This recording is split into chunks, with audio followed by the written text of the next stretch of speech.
The 109% rule for saddle height isn't just outdated. It's actively destroying your knees because it ignores the single, most critical variable in biomechanics. The Hamley and Thomas method of setting your saddle to 109% of your inseam assumes a specific pedal stack height from 1967. Modern clipless systems lower the stack, meaning this formula now places your saddle significantly too high, forcing hyperextension.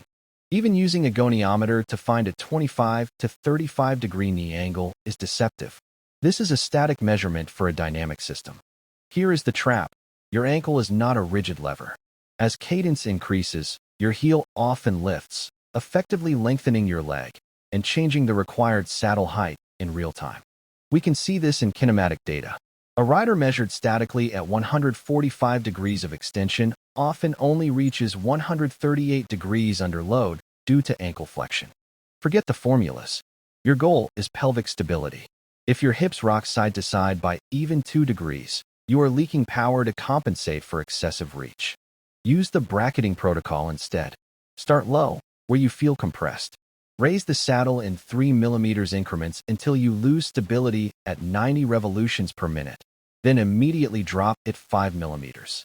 Stability always generates more power than extension.